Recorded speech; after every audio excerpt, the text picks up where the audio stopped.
Hey, what's going on, people? Apologize for the appearance. Had to once again do some running around.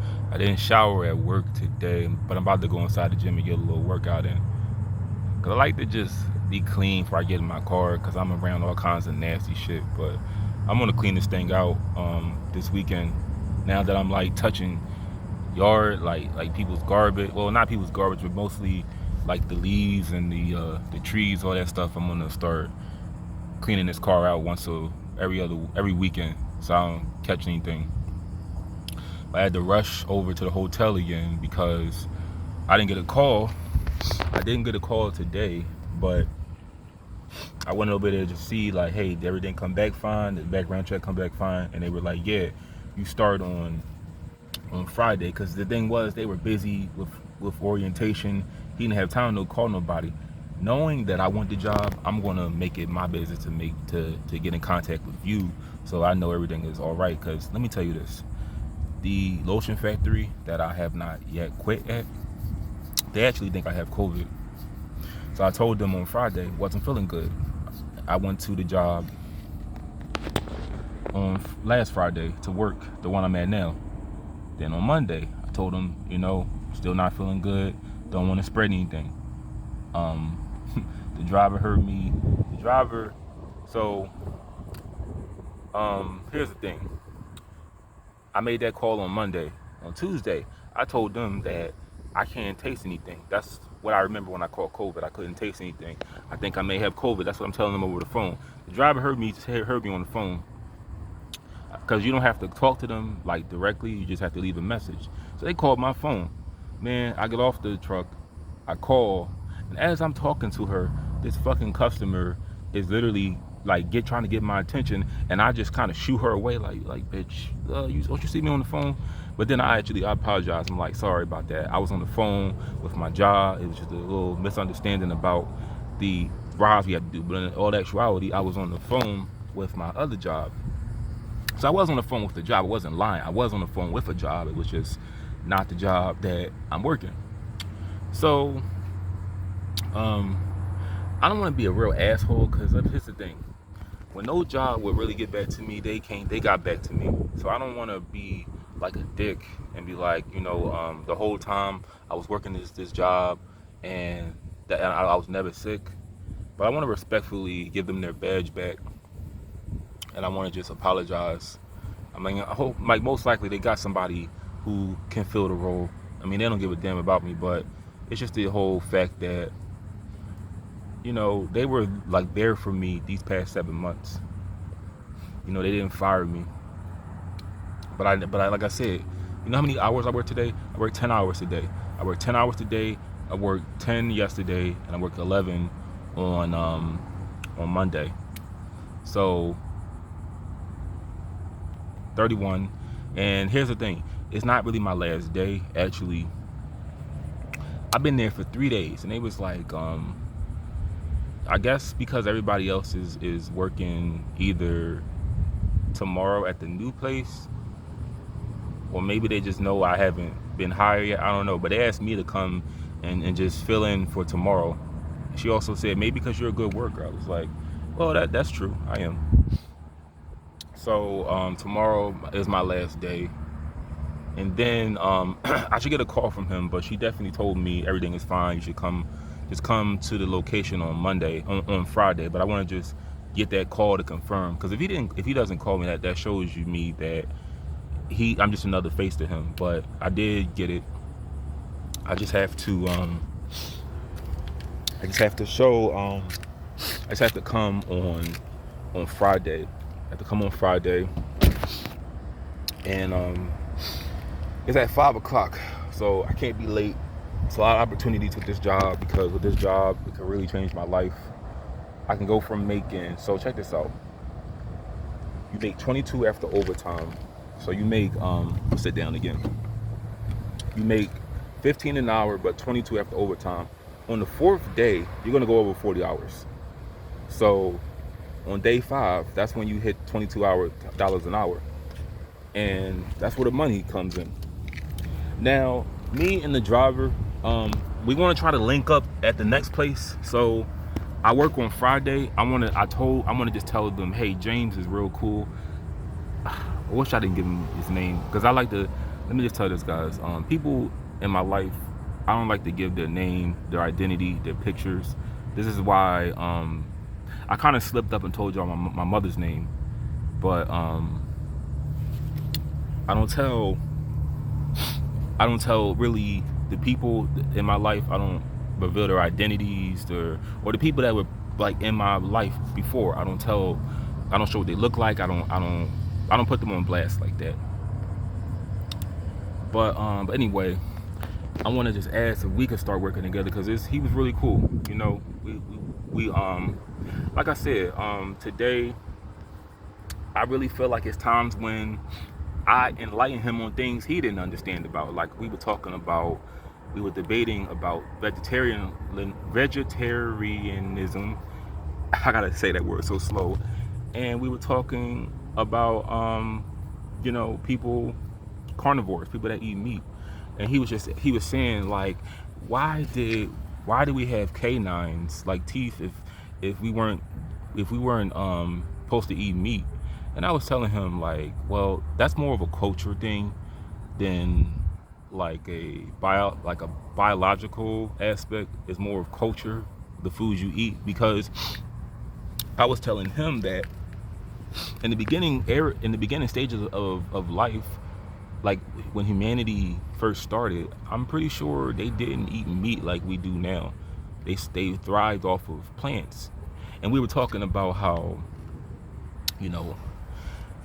is it killing, like, is it murder if you eat oranges because that's living right there? Well, I was saying that, well, actually, it's a big distinction. I don't hear oranges crying like a cow would if you smack him over the fucking head with a hammer just to get him to die. Like, it's a big difference between the two. Oh yeah, and last thing, if I go in the gym, I may title this video, "Sorry sir, we're not allowed to take tips. Please get the fuck out of my face because I'm not taking your money." I may title it just like that, but I may take out the fuck word. But we in the 3 days of working with each other, I practically told him everything, how I got down here.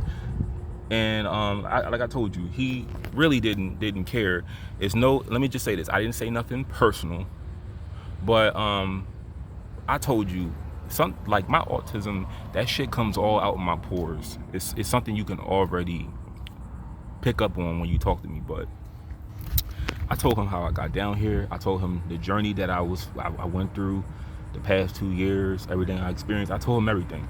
So I told him that with all that shit, I'm not taking tips from these rich bastards because these very same people don't want me in the neighborhood. They don't want to shop around me. They don't want their kids in the same school as me.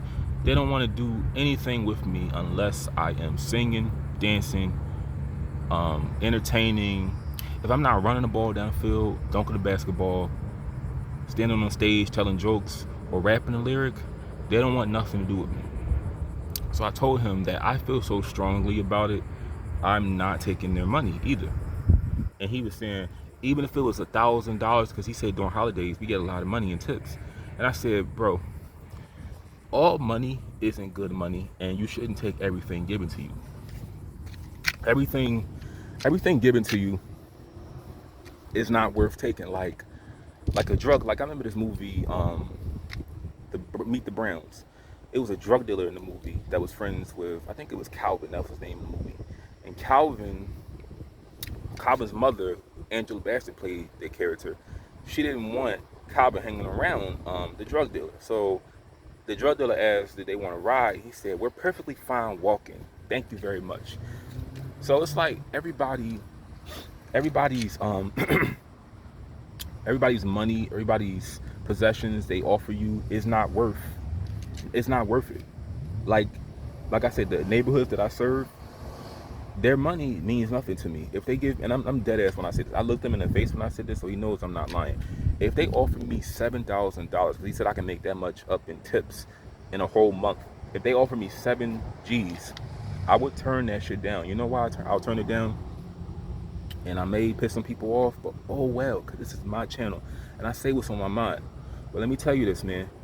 Having a nigga wake up call where you are not looked at, and listen when I say this, when you are not looked at as a human being, people don't respect you simply for the color of your skin, the culture you come from. Yeah, it's things black people do to other people, but it's so bad where I'm talking people have putting dirt on my name, trying to get me fired, got me fired from jobs. Let me tell you something. It ain't no friends out here for black people. It ain't no friends at all. And I promote that on this channel now. There's no friends, no allies, no nothing. And what I mean by that is I seen, because out of everybody in my family, I feel that I have the most experience with understanding non-black people because I was around. That's what I was around for. That for most of 2022 until I came to my senses. That's what I was around. That was my choice. But it was a foolish decision. But I had to learn the hard way that these people are not my friends. They're my adversaries. They're my competition. They don't look at me in the same light. And it's not, let me just say this. If I have any subscribers that are non-black, it's not that I personally hate you. It's more of I don't like the nature of competition, like the nature of the reality of race out here. I don't want it to be this way, but I had to adapt to what the reality is. And the reality is, let me sit down again. The reality is people don't want to see people that look like me thrive. They want us to fail. They want us to fail, and they'll do anything. I told you I've lost jobs. I got fired from jobs. Had people put dirt on my name, tried to get me fired, talk shit behind my back, did all kinds of fucked up shit. I'm just another American citizen like you who just wants to work. But it didn't seem like that to them. And I'll never forget, even with the situation in the ambulance, I'll never forget that shit. I'll never forget it. So that's why I'm so strong on how I feel, because it takes a lot as a man to stand behind what it is you believe in and stand on that shit. It feels good when you stand on the things that you believe in. I told him at the lotion factory, I didn't fuck with nobody but black people there. Now, not every black person is good, but I'm telling you, that shit I went through is traumatizing. It's very traumatizing. And let me explain this, because we talked about this on the bus or on the truck all day. I'm not that kind of dude who just talks this shit and you don't see no action about it, because I try to do as much action as I can. Let me show you an example. So I was about to pull off one day. I was on a break, and I happened to just be like stopped in the parking lot somewhere, and I was parked pretty. I was taking up like 2 spots. Anyway, this white dude, this big old white dude who had like a sheriff plate on the front of his license plate. On the front of his license plate, it showed like he was, I don't know if he was a sheriff, whatever. But he was telling me, he was honking at me, looking at me. I just looked down. Dude got out of his truck. I'm looking at him like, bro, what's up? I'm dead ass. I looked at him. I was like, what's up? What's the problem? And he was all like, are you staying or are you leaving? I'm like, it's a spot behind you. He's all like, I want that spot right there. And he was all saying how I want to need you to move. I'm like, bro, it's a spot behind you. I don't know what you're gonna do, but it's a spot right next to you. I'm not going nowhere. And it's the fact that he felt that as a black person, I'm just supposed to move. I'm just supposed to just immediately just like stop what I'm doing and just cater to him because it's like sheriff plate on his car, or it's anything with law enforcement. It's always that belief that I'm just supposed to just stop what I'm doing and just cater to you. No, it doesn't work like that. I'm like that in real life. If a police officer came up to me, I'm not going to act any different than I would to a black person. I'm not bowing down. I'm not kissing ass. The last 3 encounters, I believe, everything was chill. Everything was calm and collective. I didn't say, oh, good afternoon, sir. How's your day been? I just said, bro, what seems to be the problem? Why'd you stop me? That's all it is. I don't bow down to nobody. I don't get scared. I put that same energy as I would if it's another black person. Now I try whatever I can to not go at a black person, but I always put action behind the things that I say. Even this, it was another instance where I was on break, and this dude was like coming up to my car, and he thought that I was hot, like I was like, it was real weird. But he wanted to offer me something to drink, and I just said, bro, I'm good. I was like, I had my seat back, and I just said, bro, I'm good. I'm yelling out the window. I was like, bro, I'm good. And he just kept walking forward, and then eventually I just drove off. And then he had like the Gatorade in his hand, and I just said, bro, whatever. And he was looking at me like why are you leaving? Why are you leaving? But it was just so weird. But I'm kind of overpaced with this video, but I don't want to take anything from these people because how they look at me, and I want you to understand this. How you look at me matters. And I'm gonna say it again. I told this to my mother. Most non-white people most non-black people do not want to see us. They don't want to see us thrive. I know that for a fact. Because if they did, why would they allow a lot of the bullshit that goes on in black communities to persist if they really want us to thrive? I know they don't want us to thrive. I know they don't look at us as human beings. I know they don't respect us. They don't respect us as men, mostly men. The women, that's for another story, but the men, they do not respect. And I'm not taking your money. I don't care, because I don't know what kind of service I am to you. If I am, I'm kind of on a tangent. I'm gonna do another part to this.